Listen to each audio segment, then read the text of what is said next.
Hola, A ver, hola, acepto la grabación. Bueno, vamos. Ahí está, grabado, listo. bueno, ¿te parece que ya vayamos empezando? Y Sony 6, sí, tenemos, creo que se va a seguir agregando gente, pero bueno, sí. Está Se bien, escucha muy sí. bajo, Silvia. Bueno,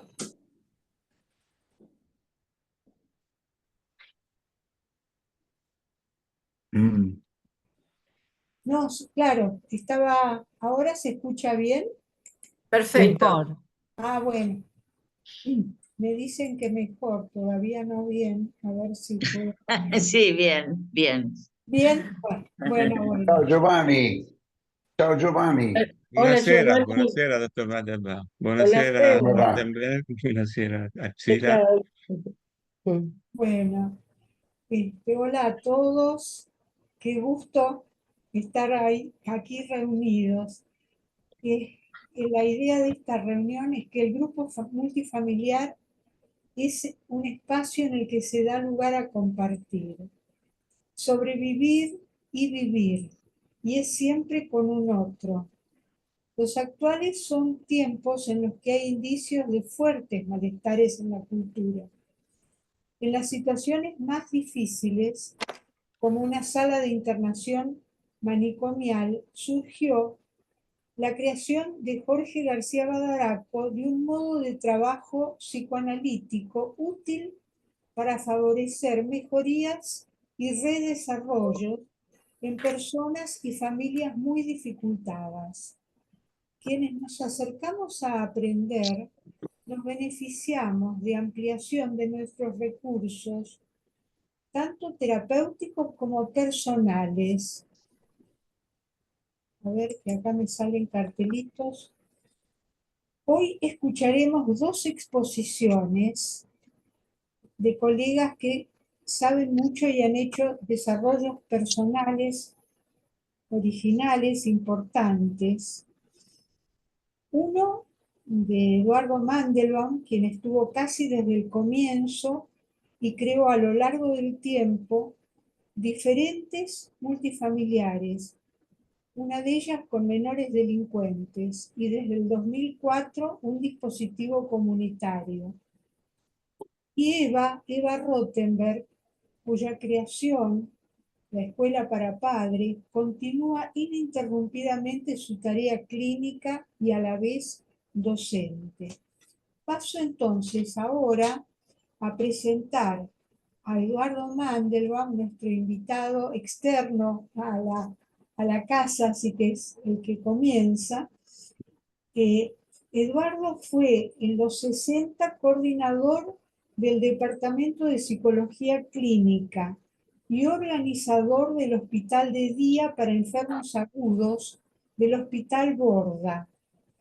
En los 70, 1970 en adelante, fundó la primera cátedra de comunidad terapéutica psicoanalítica. En el 2004 funda y dirige hasta ahora el equipo multifamiliar de intervención comunitaria en San Isidro. Bueno, entonces, Eduardo, si querés, empezá y te escuchamos.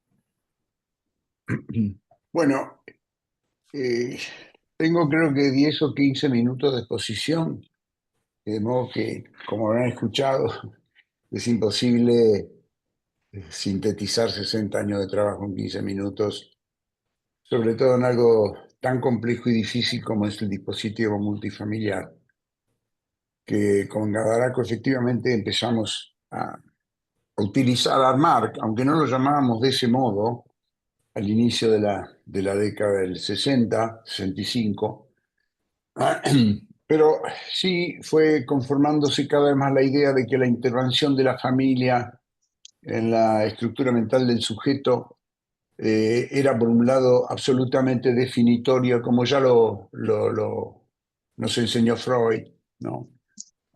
Trabajando con lo que sabemos sobre el psicoanálisis del sujeto y la integración de la familia a través de la introyección de los objetos internos Y bueno, obviamente la serie de autores como Melanie Klein, Fairbairn, Without, que se ocuparon de estudiar cómo las representaciones de la familia funcionan en la mente del sujeto.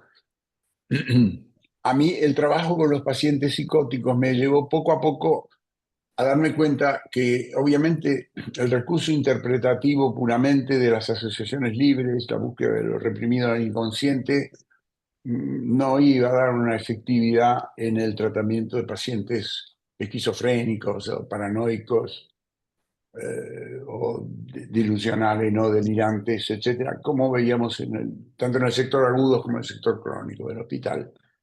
Y por ahí rápidamente tuvimos que incluir la experiencia grupal, a la que se sumó de a poco la inclusión de las familias, para ir llegando a la concepción de lo multifamiliar, que se nos dio después de un tiempo, porque al principio yo seguía las muchas directivas de Maxwell Jones, que fue el fundador de la comunidad terapéutica, y Jorge trabajaba mucho y siguió trabajando mucho sobre el sujeto y la influencia de la familia sobre el sujeto, pero todavía no percibíamos la importancia de las interacciones familiares entre sí y en relación al sujeto.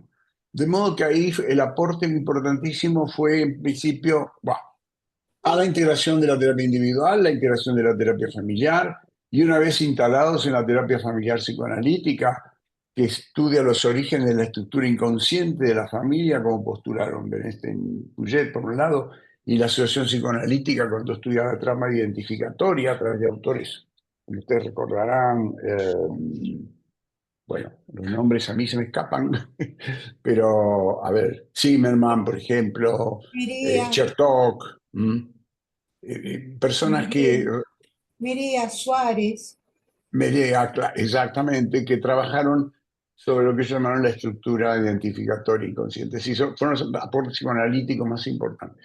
Pero también se dio la importancia entonces de la teoría sistémica, que se ocupa de estudiar cómo se mantienen los síntomas, no solamente cómo se originaron. Y también la utilidad de las técnicas psicodramáticas que permiten una movilización en pacientes que de otro modo son difíciles de abordar, o ejercicios gestálticos que permiten una sensibilización emocional. Estoy yendo muy rápido. Y los Sí, aportes de las neurociencias.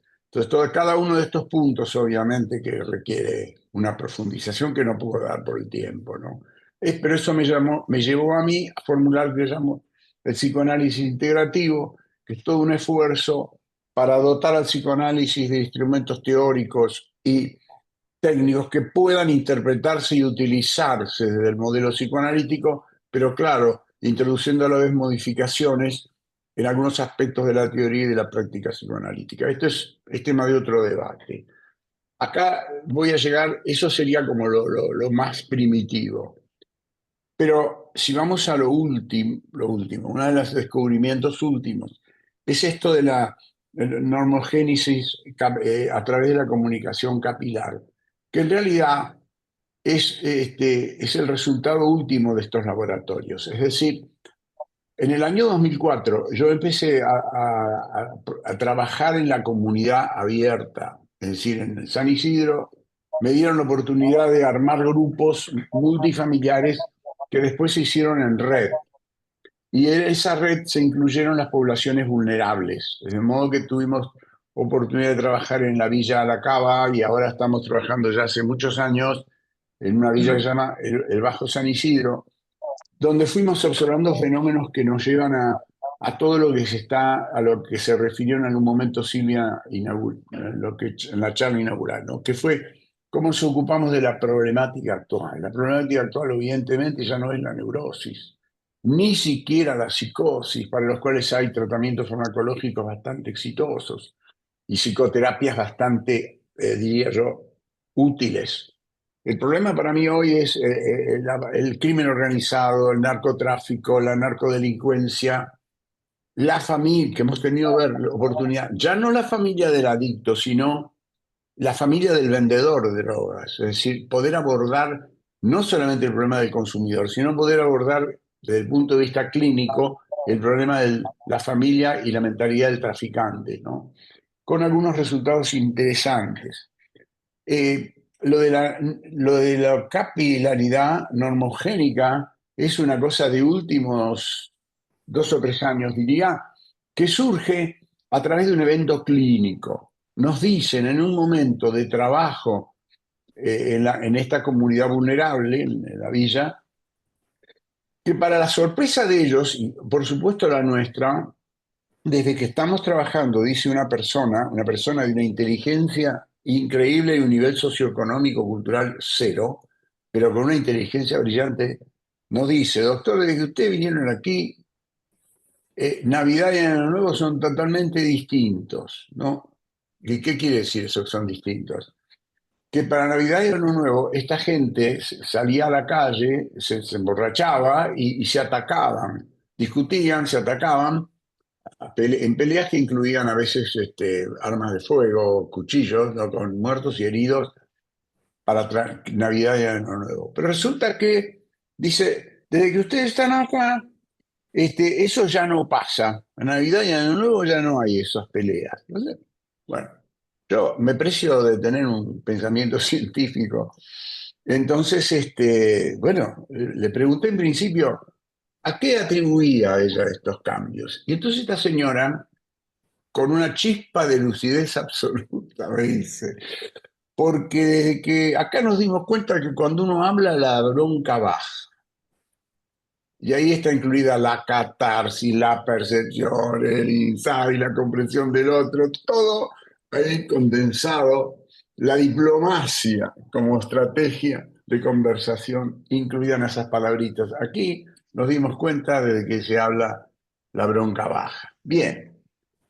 Afuera de cientificista, yo dije, yo no me voy a creer que porque estamos 1 hora y media trabajando por semana, vamos a cambiar la mentalidad de una comunidad entera. Como psicoanalista y como científico no lo veía. Empecé a preguntar y a cuestionar, y ahí me di cuenta que se daba esto que después llamé comunicación capilar, que es decir, ¿cuáles eran los efectos de la sesión en el extragrupo? ¿Qué quedaba de eso que se habló, que eso que se dijo, y cómo se difundía? Entonces, también ocurrió que una persona, una de las líderes de esta comunidad, esta pequeña comunidad, que manejaba un comedor, y todavía maneja un comedor de distribución de comidas, que era se hizo muy ferviente, lo multifamiliar, empezó a llamarme por teléfono y a contarme casos de que estaba pasando esto, pasaba. Entonces me di cuenta que ella estaba haciendo una comunicación conmigo, que en parte era una búsqueda de ella de alivio y comprensión para la angustia que le causaba lo que le venían a contar otros vecinos.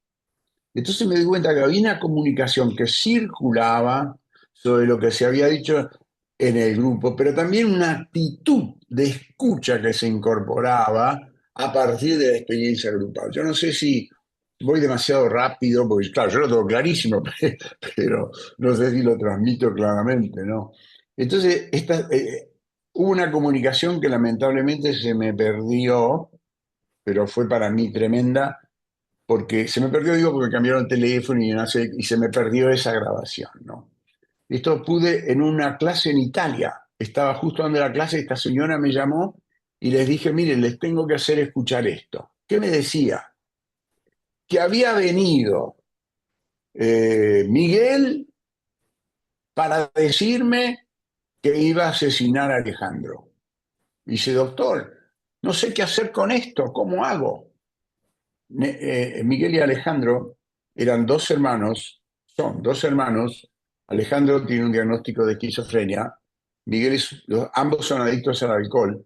Y la madre alcoholizada también. Es una familia alcohólica. Y además ellos tenían, no sé ahora, creo que eso se limitó muchísimo, pero tenían sexo con la madre. Sí, además hay un tema de incesto consumado, ¿no? Que también fue tratado, si quieren, lo charlamos, porque fue muy interesante, lo tratamos con las mujeres madres de la villa, este tema del incesto, ¿no?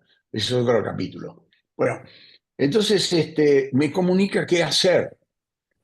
Como yo no le pude responder, ella hizo algo y me lo contó. Y yo lamento tanto haber perdido esa comunicación, porque era una maravilla donde ella le hablaba a este Miguel para que no mate al hermano. Esto es una viñeta clínica, obviamente, ¿no? Entonces, ¿cómo que le decía? Le decía que usó tantos roles, analizando el discurso de ella, había pluralidad de roles. Le interpretaba que se iba a sentir muy culpable si lo mataba porque era un hermano. Jugaba de terapeuta tipo counselor, decía, eso no lo tenés que hacer porque no te conviene.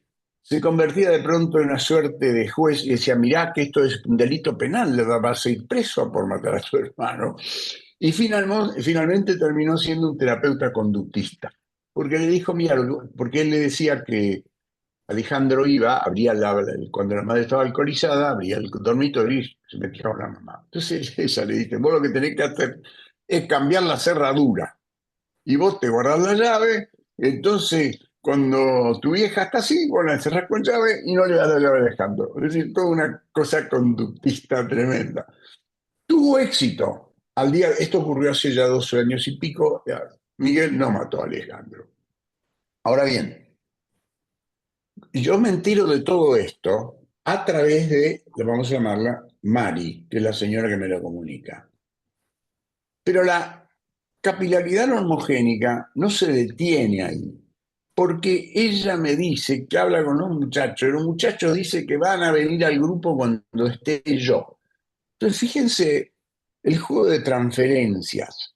Mari comunica palabras que ella supone que también le hubiera dicho, y le dice a los muchachos lo que conviene y no conviene. Y ellos responden diciendo que van a venir al grupo, uno de ellos sobre todo, si estoy yo, el viejito me llama, ¿no? Si está el viejito, con quien tiene una transferencia idealizada. Lo cierto es que a través de este interjuego de comunicaciones tan sutil, ahí hay todo, yo mandé, no sé si les interesa, pero todo esto está en un PowerPoint. No sé si es momento de proyectarlo después, no sé. Todo está en un PowerPoint que está disponible para ustedes. La definición de capilaridad, ejemplos de audio, están todos en un Power que no sé cuándo o cómo, si querés Silvia, lo proyectamos.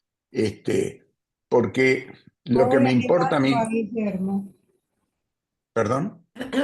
No interrumpas la exposición, le voy a mandar ya mismo a Guillermo para... Ok, ok. Lo que quiero transmitir, Estoy acá, obviamente, diga además por lo que de... necesita. Ok. ¿Se puede compartir pantalla y presentar los PowerPoint, Guillermo?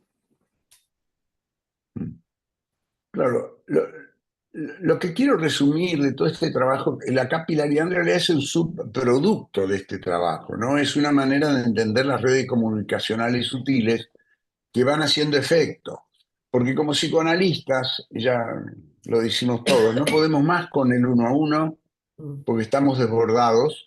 Necesitamos generar un instrumento como este que permita trabajar con grandes grupos o más grupos de más personas que las que implica el dispositivo uno a uno, pero que además tiene resultados, y resultados importantes, porque esto que les cuento es algo, pero hemos evitado alrededor de 9 crímenes, hemos evitado alrededor de 4 o 5 suicidios, digo, inminente, gente que viene al grupo a decirme, yo hoy me mato, cosas así, ¿no?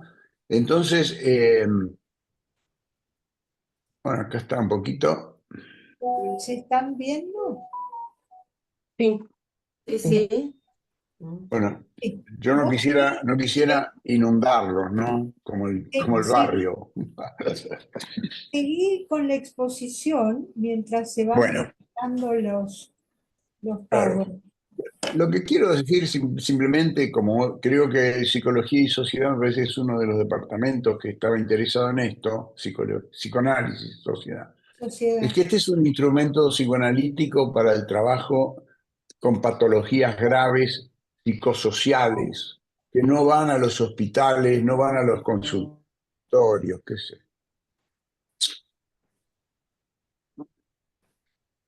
Que van a los consultorios, ¿verdad? No van a los consultorios. Nadie, por ejemplo, en estos grupos se formulan ideas de que se va a ir a robar, por ejemplo, y esa patología se puede tratar inmediatamente cuando se la presenta.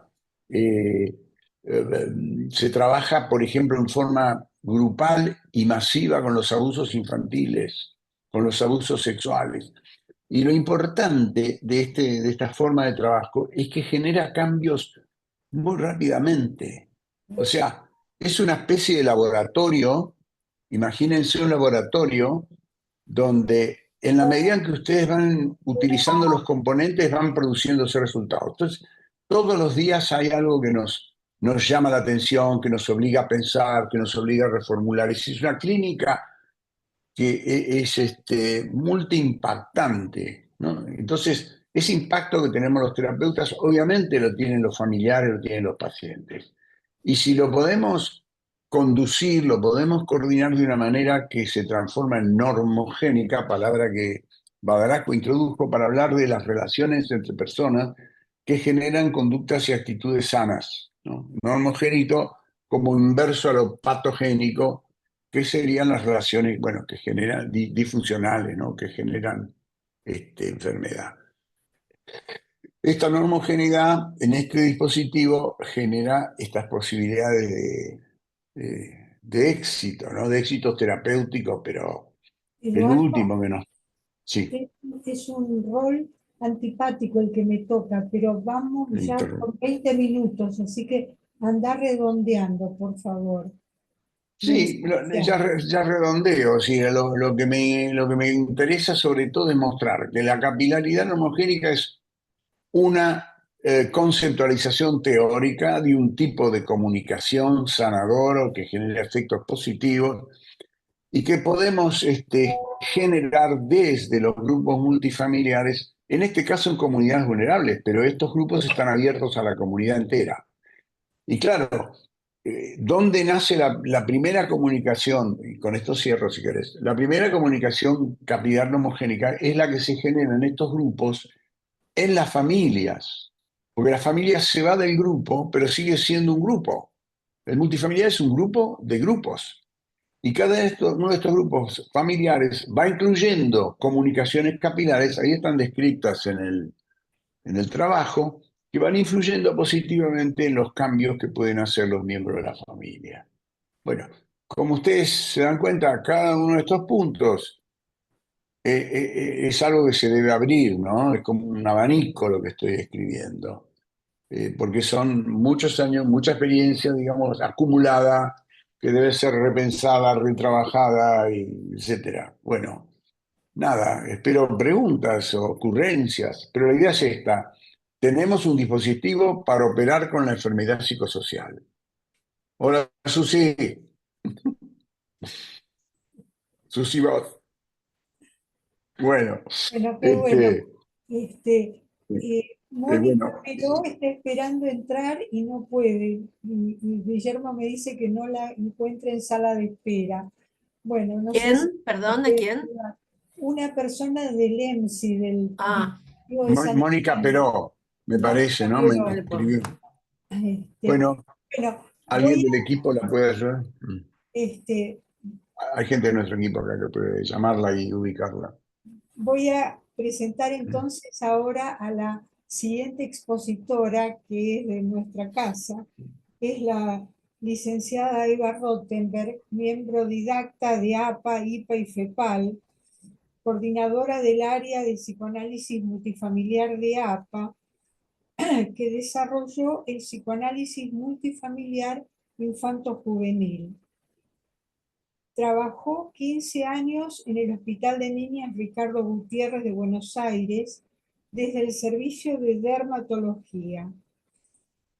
Tiene un postdoctorado en la Universidad Interamericana de México, profesora del Diplomado de Psicoanálisis Multifamiliar en AMPAC, México, ex asesora del Ministerio de Educación de la Nación, Argentina, asesora del Departamento de Familia y Pareja de APA, introdujo el tema de género en la IPA en el Congreso Internacional de 2003 en Río de Janeiro, Brasil, autora de numerosos libros y trabajos científicos, entre ellos como Parentalidades, Nuevas Familias, utilizado en la legislatura argentina como base científica para votar el matrimonio igualitario.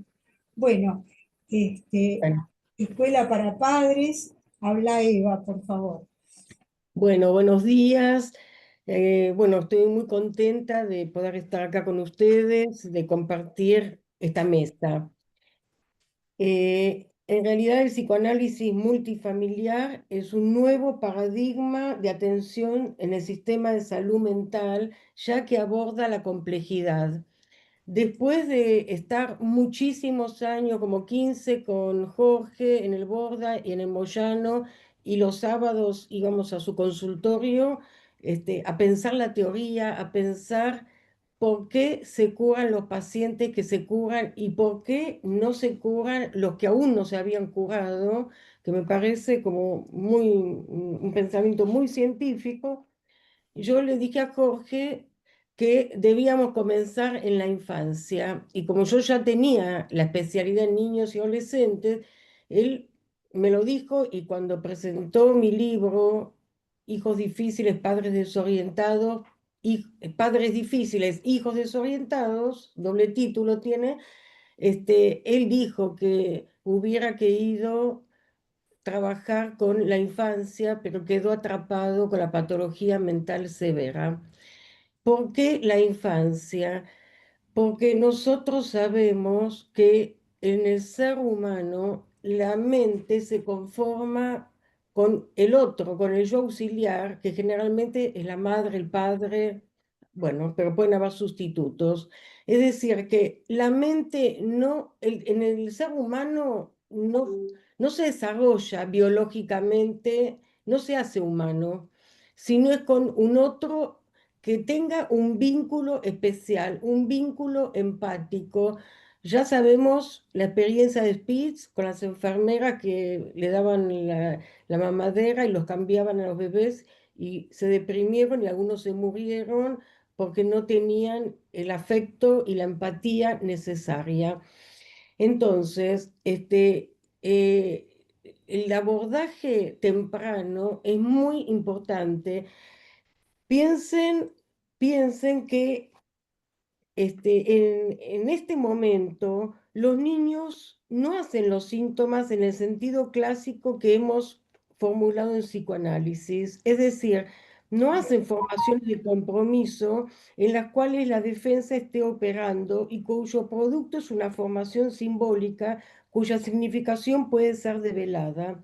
Lo que vemos, por el contrario, son efectos por la falta de integración del yo en los estadios más tempranos, o desmantelamiento psíquico, o descomposición de estructuras simbólicas con pasajes al acto en todas las clases sociales.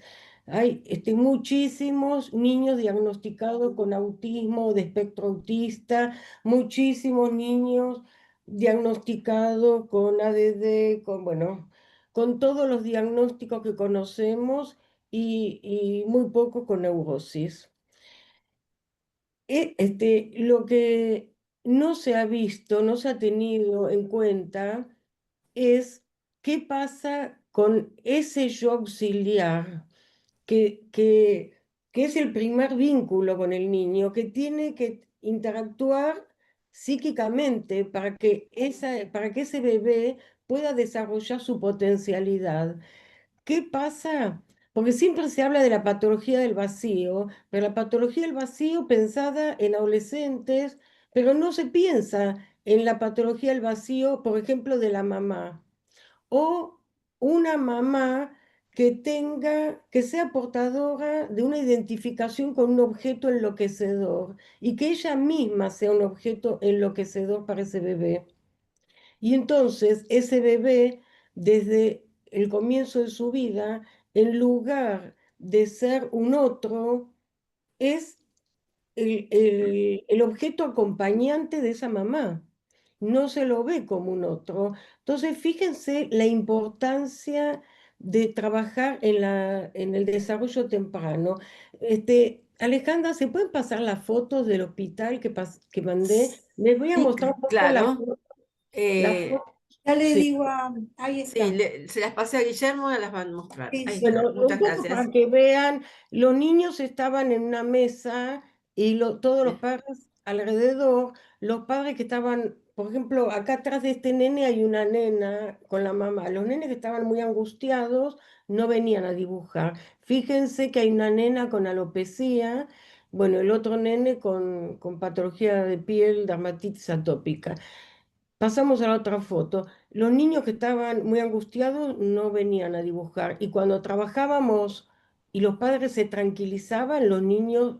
No, había más fotos, hay 3 fotos. Sí, yo pasé las 3 fotos.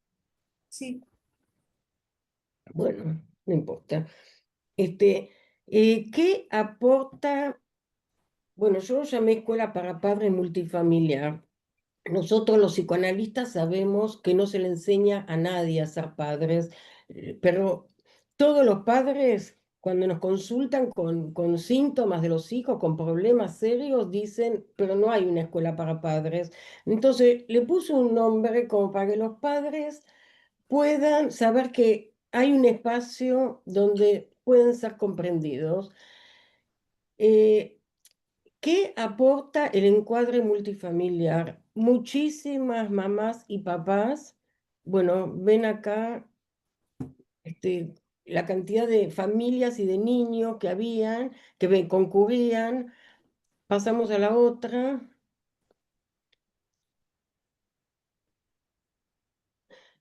No solamente venían familias con los niños, venía también la cátedra de Jorge Ulnik de la UBA, de psicosomática, bueno, y los pediatras, dermatólogos, pasantes extranjeros, etcétera. La importancia, bueno, primero que nada, que los pediatras, dermatólogos, veían a los niños, veían la lesión, por ejemplo, en la piel y hacían un diagnóstico y le decían a los padres qué medicación tenían que darle, aplicarle. Como yo estaba en dermatología, venían los pediatras dermatólogos y lo que más les sorprendió es que yo hablaba con los niños y que los niños dibujaban y lo que ellos dibujaban y lo que decían tenía que ver con lo que estaban sintiendo y sufriendo y lo que se estaba hablando. Los pediatras se sorprendieron muchísimo. Después también vinieron directores de colegios, docentes, vino una diputada, venían mediadores. Es decir, que el encuadre multifamiliar abarca la complejidad y la interdisciplina. Pero, Ujú. ¿qué más aporta? La mamá que dice, yo no sé ser mamá, o nunca me enseñaron a ser mamá, o el papá, la verdad que no me imaginé lo que es tener hijos.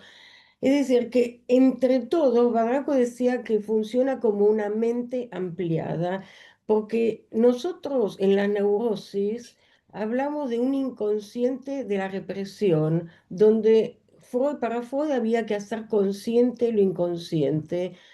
Como, como dijo también Eduardo, ¿no? Y yo también, estamos con otro tipo de problemáticas. Padres adictos, padres con patología vacío, bueno, padres este, desmantelados psíquicamente y en todas las clases sociales. Entonces, eh, lo que, lo que yo llamé inconsciente mudo es el inconsciente que no fue reprimido, el inconsciente del trauma. El inconsciente heredado traumático o el inconsciente, o cuando el bebé sufría traumas por el desencuentro en el vínculo y no tiene un yo capaz de pensar pensamientos, todavía no entiende lo que está viviendo y tiene experiencias. Bueno, Ahí está la otra foto, Eva. bueno, Perdón la interrupción, sí, sí. gracias. Después la mesa era muy grande, había un montón de niños. Bueno, está bien, gracias. Entonces, eh, lo que una persona no puede poner en palabras porque tiene que ver con el inconsciente del trauma, otra persona lo puede decir. Por ejemplo, vino una señora con un nene de 12 años y yo le pregunté, es decir, el encuadre es ampliado y no es un grupo cerrado, se van incorporando nuevas familias. Entonces, hay familias en distinto momento del proceso terapéutico y esto es fundamental en este encuadre. ¿Por qué? Porque la gente primero viene y dice, no, la psicosis es genética, la patología biológica de la piel o el asma, ¿qué tiene que ver con la psicología? ¿Qué tiene que ver?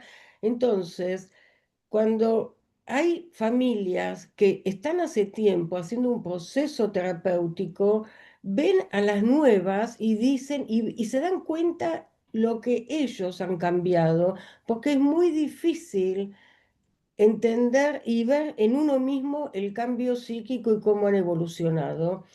Y las personas nuevas que dicen, pero ¿qué tiene que ver esto? ¿Por qué me dijeron que me incluya? Los que están de antes le dicen, nosotros cuando vinimos decíamos lo mismo, pero ahora estamos comprendiendo que la patología de piel o la psicosis de mi hijo tiene que ver con un sufrimiento. Es decir, hay, en lugar de un diagnóstico, hablamos de sufrimiento y de entender qué sucede con ese niño y esos padres. Entonces, el encuadre. Bueno, vino una señora con un nene de 12 años y yo les pregunto, bueno, ¿cómo se llama? La hace mamá, y le pregunto al nene cómo se llama y la mamá contesta por el nene. Y yo le pregunto, pero ¿por qué no podés decirme vos tu nombre? Y entonces la mamá dice, no, él es igual a la familia del padre, no hablan. Y había en el grupo multifamiliar, un adolescente con acné, con acné severo, que dijo, yo la verdad que me sorprendo cuando escucho a los padres que dicen, mi hijo es así. Yo ya tengo 18 años y todavía no sé bien cómo soy. A veces me siento de una manera, a veces me siento de otra, me estoy descubriendo. Y cuando el nene de 12 años escuchó a este adolescente, empezó a hablar. Y el nene estaba sentado entre las piernas de la mamá, salió de entre las piernas y se sentó en una silla.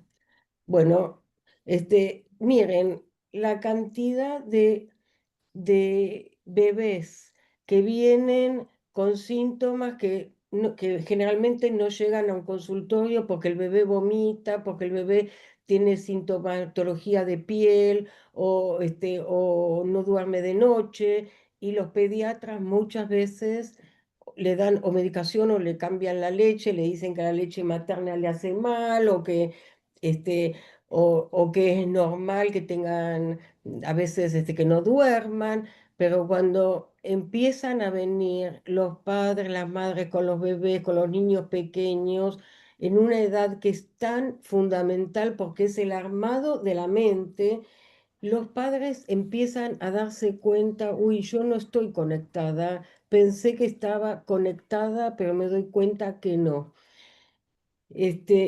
Miren, es como que entre todos se va haciendo consciente lo que nunca fue reprimido. Es decir, yo diferencio el insight, que es hacer consciente lo inconsciente, de darse cuenta, que es descubrir algo que nunca había sido pensado.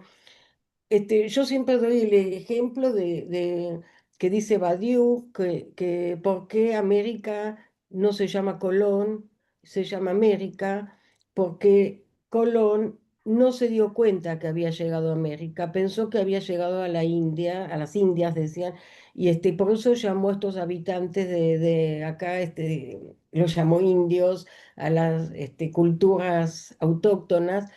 En cambio, Américo Vespucio se dio cuenta y lo que es importante es darse cuenta de que es algo diferente. ¿Por qué? Porque cuando una mamá dice, mi bebé tomó la teta por primera vez porque me doy cuenta que antes yo le daba la teta mirando televisión o hablando por teléfono y ahora estoy conectada con él. Cuando la mamá se da cuenta de la diferencia que implica, empieza a ser un recurso del yo. sino es como una casualidad. Hoy mi bebé tomó la teta. Entonces, no es un recurso del yo, no es algo que empieza a engrosar la función materna o las funciones parentales.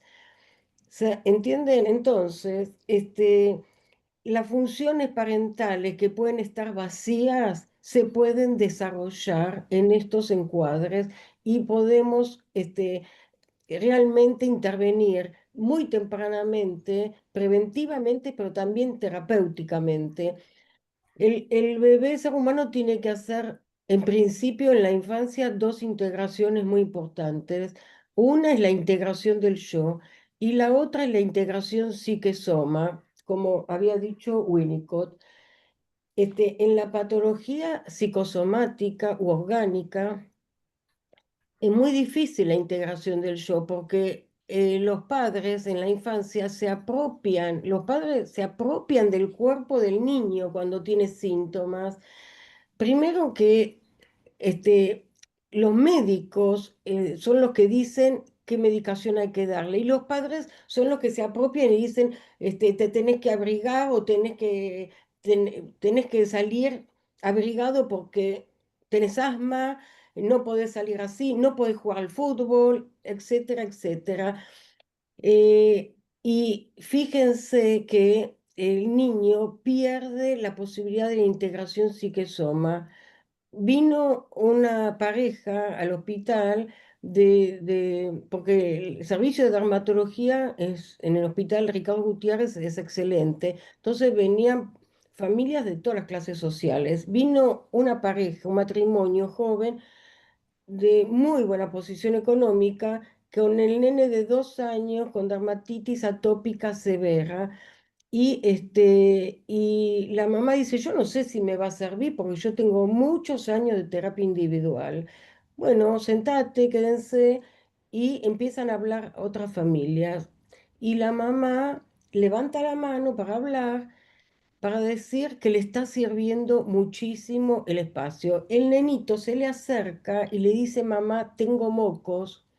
Y la mamá le dice, no, no tenés mocos, porque ella seguía hablando de que le servía el espacio. Le dice 3 veces el nene, mamá, tengo mocos. Entonces yo le digo, espera, discúlpame un segundito, ¿vos pensás que tu hijito está inventando que tiene mocos?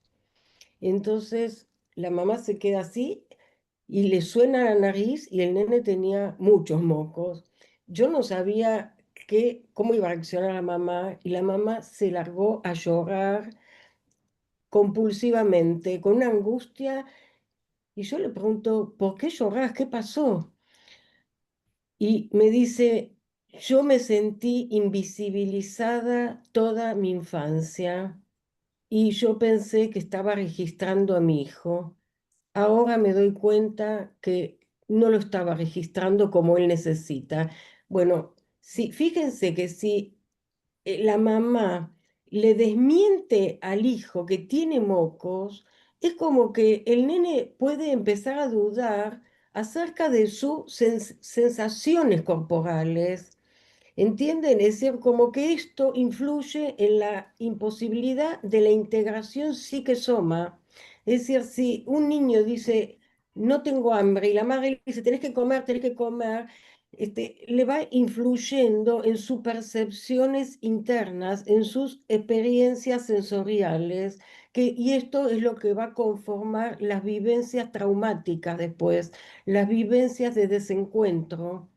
Entonces es muy importante, hay muchos madres que no tienen internalizado un objeto protector, no tienen internalizado vivencias protectoras, tienen internalizado el desamparo, el desencuentro, el abandono, el que los padres reemplazan el encuentro emocional por exigencias. Los padres de niños carenciados, como que muchas veces están desmantelados, pero los padres de clase media, clase alta, los viven exigiendo a los niños pensando que así van a poder incorporarse y no perder el trabajo en este mundo que parece amenazante con la inteligencia artificial y todas las cosas.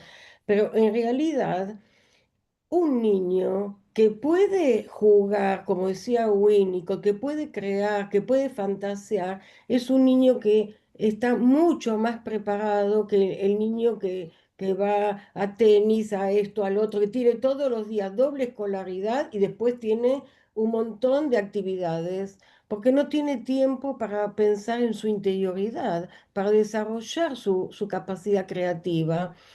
Entonces, el encuadre multifamiliar permite que la asociación que una persona no puede hacer porque tiene que ver con el trauma, otra persona la ponga en palabras y entre todos se va armando porque cada uno tiene su historia, pero hay emociones que son compartidas. Todos necesitamos haber sido reconocidos como sujetos. Todos necesitamos habernos sentido valorados, todos necesitamos sentir que somos importantes para, bueno, que fuimos, nosotros somos adultos, pero para para nuestros padres. También lo que sucede entre los hermanos, la violencia de los padres se transmite a la violencia entre hermanos. Entonces hay muchos incestos entre hermanos. Es decir, toda la violencia social se vuelca sobre los padres y los padres sobre los hijos. Entonces, ya Pichon Rivière dijo que la enfermedad mental no es solipsista, que se produce en trama, en una trama familiar, en un contexto familiar donde el paciente indicado muchas veces es el más sensible. Me parece a ver, que tenemos que pensar en la desmedicalización en la infancia. No es lo mismo hablar de diagnósticos, que implica una operación desubjetivante que hablar de un niño que sufre. No es lo mismo que los padres entiendan y se sientan identificados, porque los padres piensan que el problema está en la mente del niño, que nació mal, pero cuando empezamos a trabajar, los padres empiezan a sentirse identificados con ese sufrimiento de su hijo, porque lo que le sucede al niño no está alejado de las experiencias traumáticas de sus padres. Entonces, la- Disculpa, pero anda redondeando, así sí. damos lugar a la conversación entre todos. Bueno, entonces, la medicación es utilizada como la solución de un problema orgánico que se considera dado desde el nacimiento y que generalmente lo acompañará de por vida. En cambio, que en ese caso queda desestimada la necesidad de reflexionar sobre toda la situación. No se generan preguntas sobre el contexto ni sobre la historia. Sin embargo, es diferente pensar que alguien tiene una patología que es desencadenada por factores ambientales a sostener que la patología misma tiene que ver con la conjunción de funcionamientos pulsionales y defensivos del niño con elementos epocales e históricos, con las particularidades de la historia individual y familiar de ese niño, con las conflictivas psíquicas de sus padres, las conflictivas escolares y las conflictivas sociales. Bueno, dejo acá para tener tiempo Muchísimas para hablar. gracias. Vamos a ver si alguien quiere preguntar, participar. No sé si vos tenés a alguien anotado, Ale. No, pero aprovecho para dar las gracias. Les pido si pueden o anotar en el chat o levantar la manito, en el, donde dice React, en el corazoncito, abajo, en el zócalo inferior, levantan la mano, ahí, así, me piden la palabra. Bueno, no, yo quería simplemente intervenir y agradecer enormemente la presencia de Eduardo y la presencia de Eva, porque ambos nos trajeron justamente para nuestro departamento de psicosis este tema de las intervenciones psicoanalíticas cuando se trata como acaba de decir Eva, de pacientes que no pueden rememorar, no pueden relatar lo que les pasa, ¿no? Ya sea porque son pequeños, niños, nombraban a Belasturi, ya sea porque son psicóticos, nombraban a Pillon, o de todas estas formaciones actuales intermedias de expresiones de sufrimiento. Eduardo hablaba de el contexto del narcotráfico y que son las adicciones, ¿no? A violencia, adicciones, pasaje al acto, algo del sin palabras que parece que está muy presente en nuestra clínica, con elementos, bueno, de pasaje al acto, de depresión, adicciones, sí, también cuestiones delirantes, pero em, que requiere otro tipo de intervenciones, otro tipo de dispositivos, que el grupo expande la posibilidad de dar representación a estos sufrimientos. Me pareció muy interesante el trabajo que hacen porque se da lugar a que las personas vayan, hablen, y hay una devolución, ¿no? Porque cuando Eva hablaba de este nenito que tenía mocos, en realidad se armó la escena en el espacio terapéutico y Eva construye, tiene mocos, ¿no ves que tiene mocos? Pensás que no. Eh, y la mamá, además de la acción específica, asocia con su propia historia. Entonces, se trata de construir y darle figurabilidad y palabra a aquellos que aparecen acto y que, bueno, parecería que es muy frecuente en los sufrimientos actuales.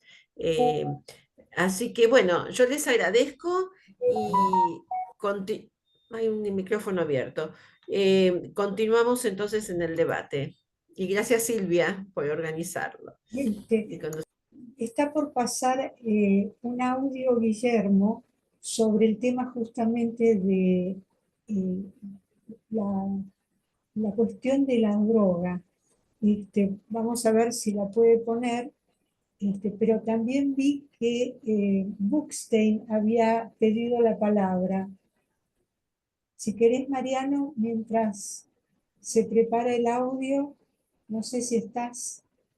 A ver, Bueno, sí, sí, acá estoy. Yo estoy en un sí. lugar bastante apartado y se me corta internet, por eso estoy sin Ah, video. Les pido disculpas sí, por eso. no hay problema.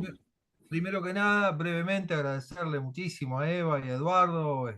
La verdad que siempre es revelador escuchar a personas con tanta experiencia. Han puesto ejemplos clínicos.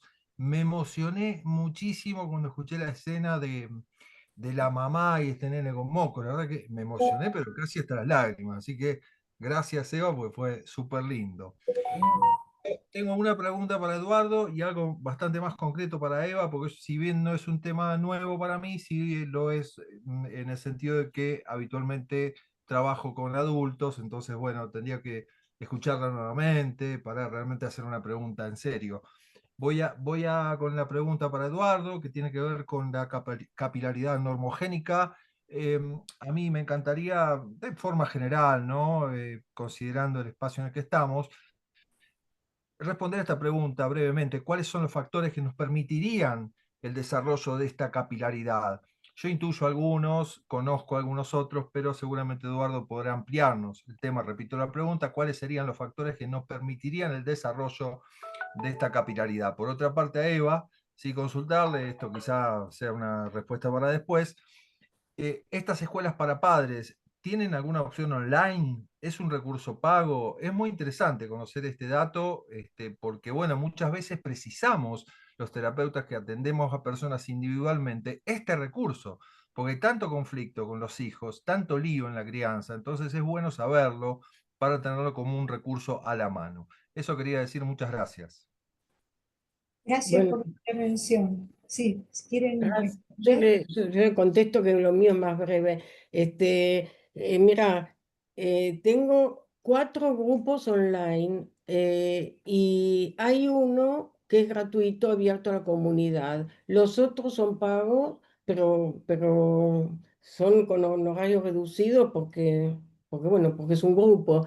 Pero Tengo, tengo un grupo especialmente de niños y adolescentes, otro grupo que se fue armando así de adolescentes graves o adultos jóvenes gravísimos con intento de suicidio que se cortan, etcétera, padres violentos, un hijo que le clavó un cuchillo al padre en las costillas y a partir del encuadro de las sesiones de los grupos, los padres empezaron a venir a 3 grupos, el hijo salió del cuarto, no es más violento, está empezando a estudiar, bueno, cambió totalmente. Hay otro grupo que es un grupo sagrado, que no hay estudiantes, porque es un grupo que en general de colegas o médicos que quieren venir ellos con su familia, y tengo un grupo que es el heredero del hospital de niños, porque ya no estoy más en el hospital de niños, a partir de la pandemia, que es gratuito y que también hay familias de todo tipo y familias de colegas de otros países que me preguntaron, porque muchos colegas tampoco tienen posibilidades, y son grupos donde se respeta muchísimo, muchísimo el secreto profesional y donde se sienten muy acompañados. Y ese grupo, la mayor parte es de patología orgánica o psicosomática, donde se ven entrampamientos simbióticos, donde hay situaciones gravísimas, gravísimas, que se manifiestan en el cuerpo, pero en realidad, en lugar de la mente, pero son psicosis, pero manifiestas en el cuerpo. Bueno, dejo acá, hay mucho para hablar, pero bueno. Eduardo, si querés contestarle a Buxte, Mariano. pues hay un audio para todos. Sí, bueno, él me pregunta cómo hacer para desarrollar la comunicación capilar. No sé cómo se desarrolla la comunicación capilar, porque en realidad la comunicación capilar es un tipo de comunicación particular, está descrita ahí como lo sutil, lo que se comunica con medias palabras, con gestos, con actitudes corporales. Y eso es parte de la realidad de la comunicación como la conocemos. Es un tipo de comunicación, diría, más específica.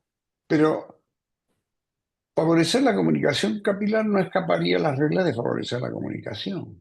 Claro. Es decir, favorecer la comunicación implica generar vínculos interpersonales, vamos a decirlo vulgarmente, que den ganas de hablar con otro. Es decir, sencillamente, es decir, ¿cómo conseguimos que la gente tenga ganas de comunicarse? Y ahí surgirá la comunicación verbal, la comunicación como la conocemos, y surgirá también, obviamente, la comunicación capilar. Pero las condiciones generales de crear comunicación son estas, las de generar vínculos de confianza, vínculos de apertura, vínculos de escucha. Yo creo que con eso de eso se puede empezar a hablar. Muchas gracias a ambos, muchas Ok. gracias. Bien. ¿Quieren que escuchemos uno de los audios? Yo creo que con uno solo estaríamos. El quinto, yo diría, intercambio de disparos o cambio de disparos. Sí. ¿No se pudo? Se les acabó la pólvora. A ver.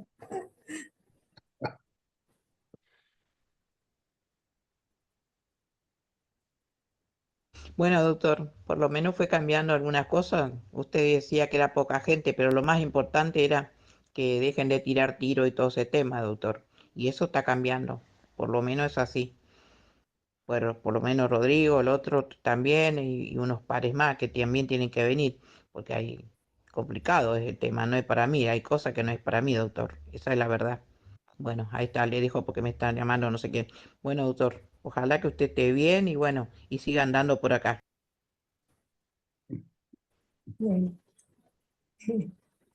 El mérito de este audio es la brevedad y la mención de que la comunicación disminuye la frecuencia de la violencia, disminuyeron los disparos. Ujú. Yo quería, ¿puedo decir Sí, algo? sí, claro. A ver, el síntoma de los niños expresa algo que tiene que ver con la familia, con los padres. Venía una parejita joven también, con un nene también chiquito, con dermatitis atópica muy severa, que estuvo internado varias veces. Parecen los niños con la dermatitis atópica severa como niños sin piel, todo carne viva. Venían, hablaba, el papá no hablaba y tenía una mirada fría que la doctora dermatóloga Silvia de Francesco y yo decíamos que este señor parecía un criminal. Y él no hablaba, no hablaba, no hablaba. Bueno, el nene se fue curando, los padres venían, pero el señor no hablaba. Esa mirada así fría de asesino fue cambiando. Un día, después de un año, el nene viene otra vez todo brotado. Y entonces yo digo, ¿pero qué pasó? Y la mamá me dice que le compramos un pancho y se ve que la mostaza le hizo mal. Y yo le digo, miren, si después de venir un año ustedes me dicen que se brotó por la mostaza, me voy a sentir muy frustrada. Yo no tenía la menor idea qué había pasado. Y el papá por primera vez empezó a hablar y dijo, miren, yo tengo una causa penal, soy adicto y salgo a robar. Y entonces tengo una causa penal y tengo miedo que me deporten porque había salido la ley que los extranjeros, si tenían causas penales, iban a ser deportados. Y no podría vivir sin mi esposa y sin mi hijo. Bueno, este señor lo derivé al hospital de clínica para hacer terapia y desintoxicarse. Le hicimos un certificado, consiguió trabajo y el nene se empezó a curar. Es decir, que el abordaje no es el niño, el paciente, es todo el contexto familiar. Y esto es lo importante, ver cómo es inútil en muchísimos casos gravísimos trabajar solamente con el niño. Por supuesto que no es excluyente, que muchos niños van a terapia individual y también a la multifamiliar. Lo que pasa es que en los hospitales hay lista de espera de 8 meses, 10 meses, y si el niño falta 2 veces, la mamá si falta 2 veces, porque quizás otro hermanito está enfermo o no tenía plata para el colectivo, pierden el turno. En el dispositivo multifamiliar no hay lista de espera y no hay tiempo límite. Pueden venir todo el tiempo que quieran. Hoy en día hay familias que me llaman y que yo conozco a los chicos desde que tenían 8 años y ahora tienen 18 o 20 quizás. Y el proceso continúa. Sí, esta es la razón por la cual a mí me pareció muy adecuado a este momento traer este tema, traer las multifamiliares a la conversación. Veo la mano levantada de Liliana Solari Y y de de Eduardo hablar Eduardo. Sí. Que no Liliana, sé cómo. y Sí, Gladys.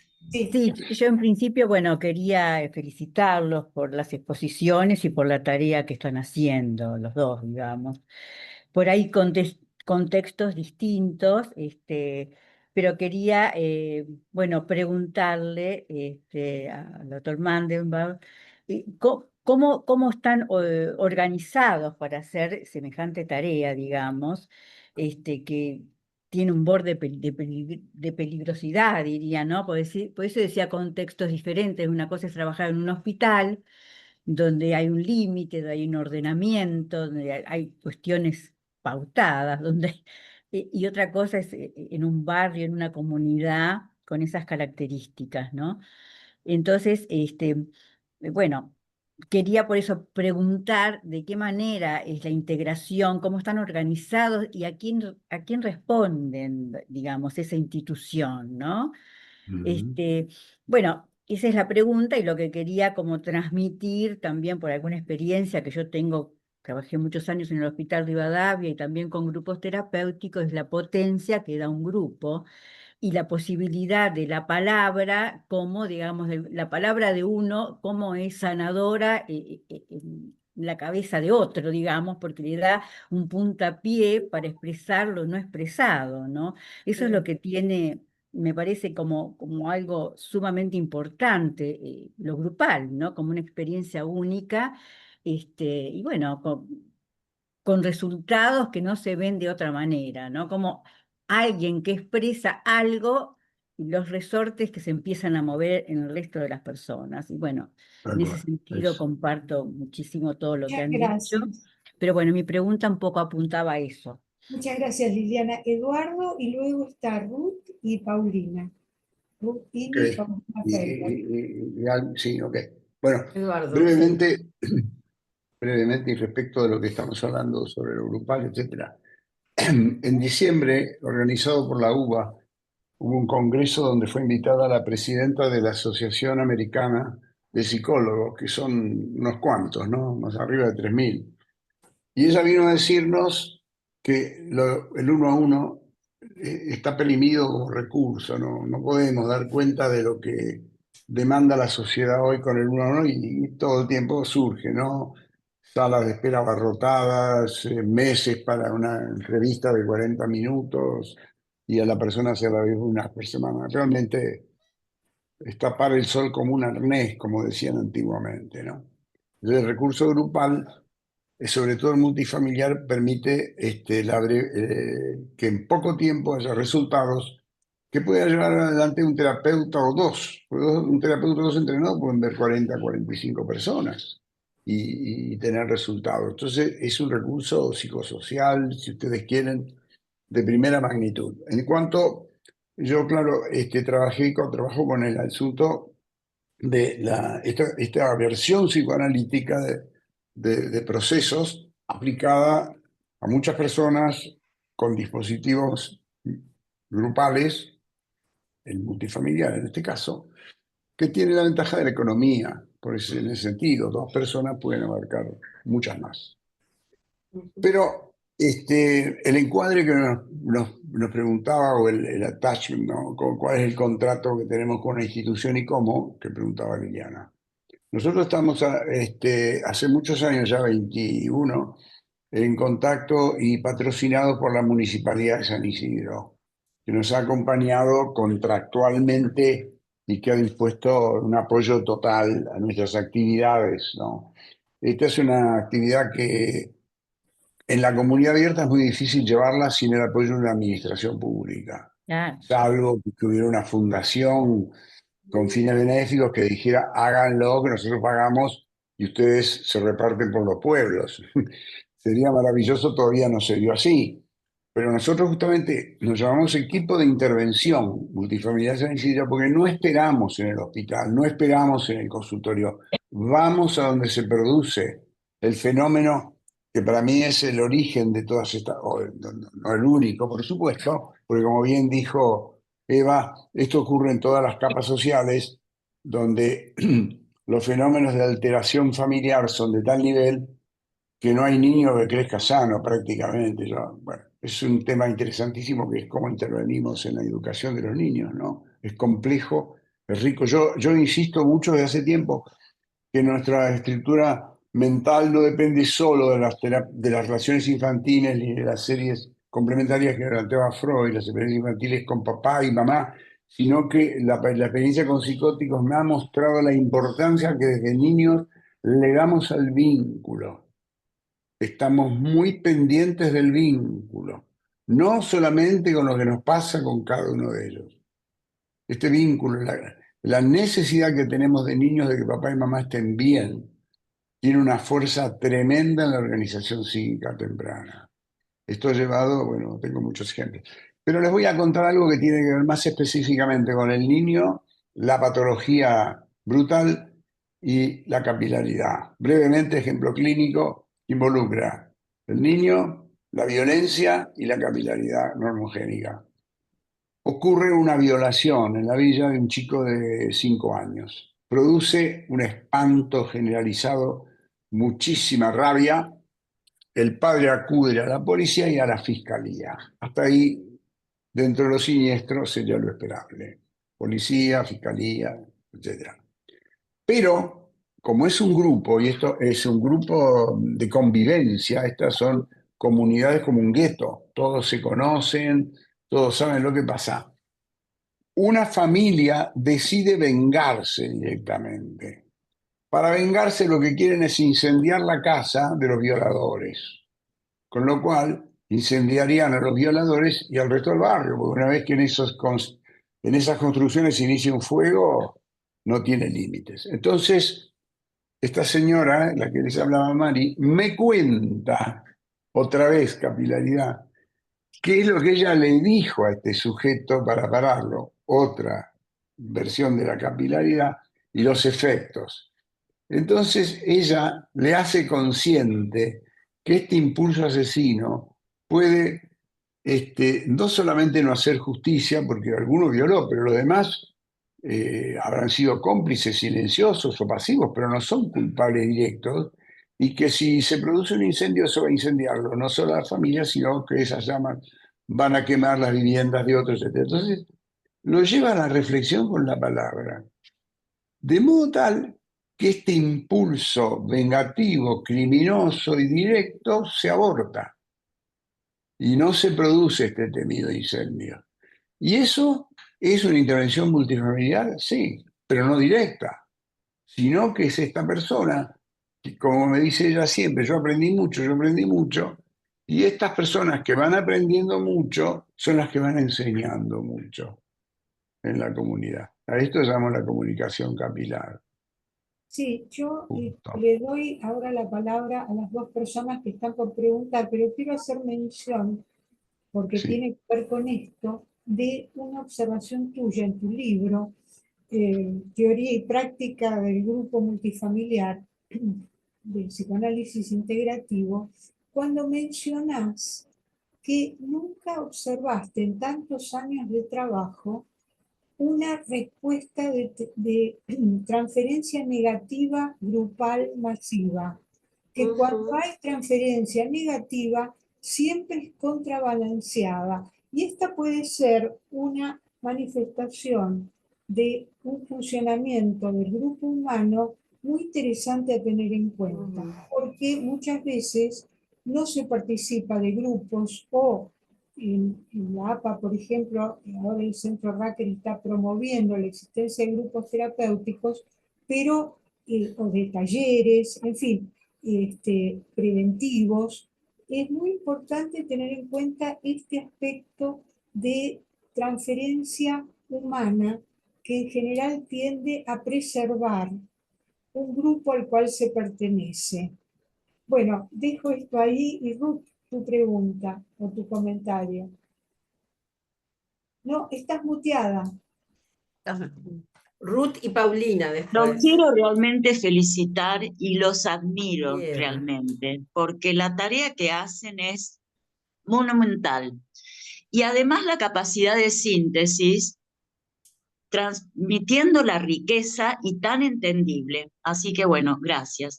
Ahora, respecto a la capilaridad, yo pensé que la pregunta en algún momento, Eduardo, ibas a responder algo, pero bueno, entendí lo que dijiste de la parte de promover, pero también que se extiende sola la capilaridad, Claro, porque de claro. alguna forma me hace acordar a la viralización. Ojalá que esto se viralice en nuestro medio. Bueno, la otra cosa es que es muy distinto cuando el profesional lo dice, como contó Eva, o como contaste vos, Eduardo, de que un par le dice al otro una recomendación o algo para que lo entienda. Yo creo que eso tiene que ver con el bagaje de lo que estuvieron trabajando, pero también cómo le llega al compañero, al par, ¿no? Tal Como cual, tal cual. movimiento. Y me gustó cuando decía Seba que lo dijo, los que estaban antes, las familias que venían antes, le decían a las nuevas que les había pasado lo mismo, yo creo que esos comentarios, bueno, y una pregunta es si hacen a veces lo que, porque yo sé que los comentarios son breves, cómo van interviniendo los profesionales, pero si hay alguna vez alguna interpretación grupal, ¿no? Bueno, eso. Bueno, muchas Escuchamos a gracias. Paulina y después, Paulina. Con- Así. Eva Yo contesto. también. Sí, sí, Y claro. Y Eva también, Silvia. Sí, sí, por supuesto. A Bueno, ver, agradecerles ante todo tan interesantes exposiciones. Yo no tengo experiencia en terapia multifamiliar, pero sí como terapeuta de niños y adolescentes, sí tengo mucha experiencia en incluir a los padres. Hace mucho, mucho que yo me di cuenta que no me alcanzaba solo con las 4 paredes del consultorio y el niño. Hace mucho que me di cuenta. Por ejemplo, si un adolescente me dice, bueno, mi mamá cada vez que viene empieza a retarme porque, bueno, porque no hice la cama, porque no lavé los platos, y siempre que viene, viene de esa manera. Entonces yo le digo, bueno, vamos a ver esto que te pasa, lo vamos a analizar entre los tres. ¿Qué te parece si la incluimos a tu mamá a la claro. sesión, a una sesión los tres, por supuesto separado de la sesión individual con él, y hablamos de esta cuestión? Y entonces yo trabajo con ella y le digo, bueno, este, eh, esto, usted puede llegar a su casa de otra manera. A veces él necesita compartir un momento de serenidad o de silencio agradable o de diálogo, que no sea siempre el entrar a la casa con el reto. Bueno, esto dio mucho resultado. Yo seguí trabajando con ellos de esta manera. También a veces tengo entrevistas individuales. Tuve entrevistas individuales con la madre porque me di cuenta de los problemas que ella tenía, que descargaba en maltratos al hijo. Y además, a veces, lo que quiero decir es que la intervención con los padres, a veces en mi trabajo con adolescentes, pone en riesgo la transferencia, la buena transferencia que pueden llegar a tener los chicos conmigo. Por ejemplo, tengo un adolescente de 18 años que tiene una actividad muy altruista de defensa del medio ambiente. Él está en contra de la tala de los árboles y solo realiza la gesta heroica de las denuncias y demás. Bueno, trabajamos, yo incluía a la mamá en sesiones, respetando la sesión con él, sesiones aparte con la mamá, hablando del riesgo que tiene esta gesta heroica, que él se está tirando en contra de intereses, los que sacan los árboles para hacer construcciones, etcétera, etcétera, y que pueden tener una acción agresiva contra él. Bueno, él insistió, parece que cuanto más se le manifestaba, más él desafiaba y más continuaba, hasta que, bueno, ahora tengo planificado tener una reunión con la mamá y con él para decir que ella se tiene que poner firme en cortarle los víveres de tal manera que él no pueda seguir ejerciendo esa actividad porque le dieron hace poco una paliza por este tema. Entonces quiere decir que a veces uno actúa como una especie de ley, arriesgando la propia transferencia positiva que puede tener el paciente con uno mismo para protegerlos. O sea, son distintos roles que en el trabajo individual de uno con el niño, con el adolescente solo, no lo podemos lograr. ¿Puedo decir algo? Sí, Eva Rápidamente. también quiere. Eva, Estaba yo. Sí. ok. Bueno, a ver, mi experiencia, iba a decir otra cosa, pero digo, bueno, después de lo que dijo Paulina, en mi experiencia, a mí no me dio resultado darle indicaciones a los padres, por ejemplo, que su hijo, que no duerma en la cama con su hijo de 5 años, por ejemplo. El pediatra ya se los dijo 1000 veces, pero hay dificultades, imposibilidades, deseos, fantasmas de los padres que no se resuelven dando una indicación. En el encuadre multifamiliar vamos trabajando simultáneamente los aspectos traumáticos y patológicos de los padres y de los hijos, y esa es una gran diferencia. Además, la transferencia y contratransferencia, que no es solamente con los terapeutas, sino que es también entre los pacientes. Voy a ser breve, porque estamos ya casi sobre el final, pero una vez un nene que venía de una familia muy disfuncional, que estaba tirado en la mesa, deprimido, gordito, empezó a estar bien, a comunicarse con los otros niños, a dibujar, y de repente un día viene otra vez y se tira sobre la mesa y no entendíamos qué le sucedía.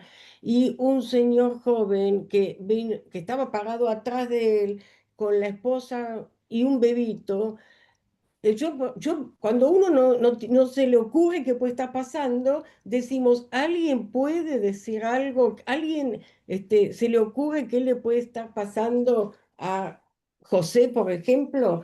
Entonces, bueno, un señor le habló al nene y le dijo, yo te entiendo, yo vengo de una familia donde son todos delincuentes y yo salí a robar con ellos y estaba desesperanzado, y cuando me enamoré y tuve un bebé, me di cuenta que o cambiaba o iba a terminar mi hijo sin padre.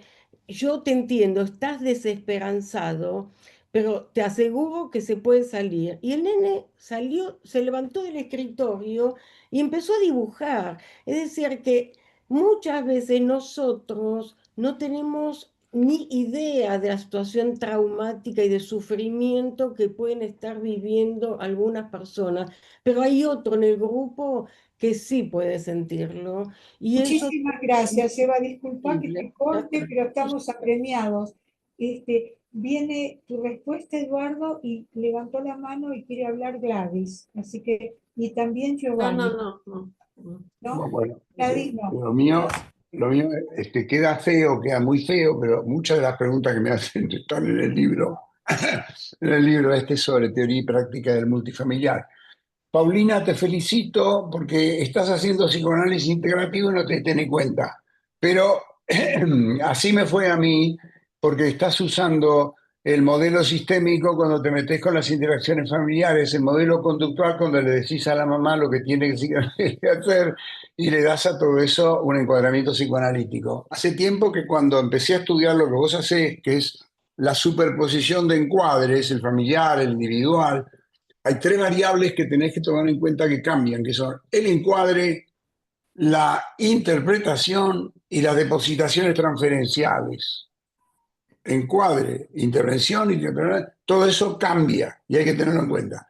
Las intervenciones grupales a las que alude, acá dice Galaxy, pero no es Galaxy, bueno. Pablo, Ruth. Sí, Ruth. Sí, en el libro me ocupo de trabajar sobre dos aspectos que se mencionaron. Uno es qué tipo de intervenciones se pueden hacer. En un multifamiliar tenés niveles individuales, niveles diádicos, niveles familiares, niveles grupales y niveles multifamiliares. Y hay formas de ocuparse con la intervención de esos niveles, pero de manera integrada. Y lo que vos decís de lo grupal, sí, se llaman intervenciones generalizadoras que buscan que los sujetos que trabajaron en la sesión se den cuenta que estuvieron trabajando sin darse cuenta alrededor de temáticas comunes que los involucran a todos. De modo que aunque escucharan o participaran, sienten que lo que hicieron les toca y les llega, y algo se llevan. Eso es proceso terapéutico. Y lo último, las transferencias lo que hablan son transferencias interpares e intergeneracionales que también están sistematizadas. Giovanni, estás muteado. Vos quisieras, tenés la mano levantada. Vos quisieras, ¿no? Ah, bueno. Yo quería decir de las jornadas que vamos a tener en APA, jornadas de psicoanálisis multifamiliar el 31 de octubre y el 1 de noviembre, así que agéndenlo. Agenden todos, y también el 30 de septiembre vamos a tener como invitada a María Elisa Mitre para hablar de DITEM, que es una comunidad de día que funciona diariamente, valga la redundancia, y que está aquí en Buenos Aires y parece ser única en su género en el mundo.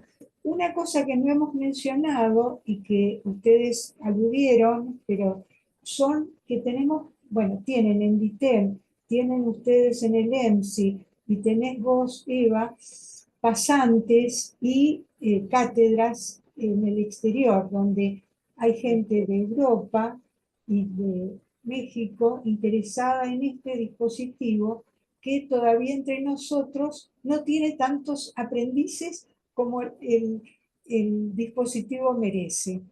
Bueno. Gracias. Muchas gracias. Muchas Muchas gracias. Gracias, Silvia. Gracias por esta actividad del departamento de gracias. Una bendición Muchas y gracias. excelente lo que nos Gracias. transmitieron. Gracias a todos. Muchas gracias a todos y Chao. nos vemos en las próximas actividades, los lindo, martes a las muchas 13. Gracias a APA y a Silvia. Muchas gracias. Gracias. Gracias.